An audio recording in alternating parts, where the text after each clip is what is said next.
All right, I'm working on a 2005 Chevy Tahoe, and we had the problem of the steering column being real loose and having all the clunking. So you have to replace the steering shaft, the upper shaft, and the bearing. So anyway, there's a couple of videos on YouTube, and it was real hard for them. They were trying to pry the bearing out and press it back in, and anyway, we kind of made this thing effortless here. I had downloaded the factory repair information, which is like 30 pages long. They want you to pull the steering column out and take it all apart, and it really wasn't necessary. But like I said, the YouTube videos on this are unnecessarily hard, so this is kind of just an update to the videos that are already out. So the first thing you'd have to do is disconnect the battery and wait 15 minutes because you don't want to set the airbags off. And then there's a bolt right here in the steering shaft, which is which goes to that one. And then you take that out, of course. And then I did buy the factory tool to lock the steering column instead of using a seat belt, because then the seat belt's in your way and it's kind of a pain. So then the next thing is that I already got the new bearing in, as you can see, but anyway, there's a bolt right there that you got to take out. So what I did differently, as you can see, I took off this panel here, which gave me some more light. What I did is I took the accelerator pedal out. It's just a wire plug and 2 bolts, and that gave me all the room I needed to get in there, which the other guy didn't do. I don't know why. It just took like a minute. And then the other thing is that you want to take this boot out, and after you've taken the bolts out, you take these bolts out, and then this lower shaft just slides right off the upper shaft. And then once you take these bolts out of the grommet, the whole thing just comes out. The shaft is stuck through the grommet. You don't have to fight with it. You don't have to try to pull it through. It's just effortless. Okay? So then the other thing that taking that out did was it gave me the room to press the new bearing up in there. Now, what they do in the other videos is that they're prying on this thing, and it's really not necessary. When you pry, it doesn't go in straight, and it takes everybody half an hour. We just did it in like 30 seconds. And granted, I did have help. I had somebody else, the owner of the vehicle, to hold this thing for me. But what I did, where's my tool? All I needed was,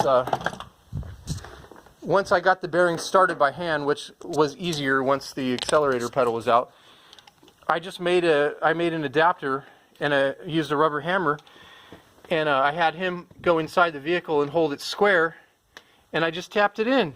Of course, I greased the hell out of everything first. You got to grease the shaft. You got to, where's that bushing? You got to grease, grease the bushing on the outside, grease it on the inside, and grease the shaft, and then the housing where this fits into, grease the inside of that. Just grease everything. And I like to use something like this Cinco Super Lube from Harbor Freight. It's great stuff. Anyway, it's just white and kind of non-messy.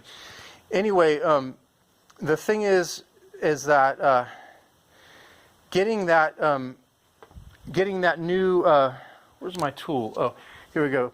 Getting the new bearing tapped in there. Okay, this is an adapter from a ball joint press kit that I use with my my shop press. But you might not have something like this. But the outer diameter of this was 50 millimeters, and it fits into the factory part just perfect. Okay, before I take this off, I used another adapter. This is a race from a wheel bearing. People might not have all this stuff. I needed this because I used the Dorman bearing. This is a 905-512.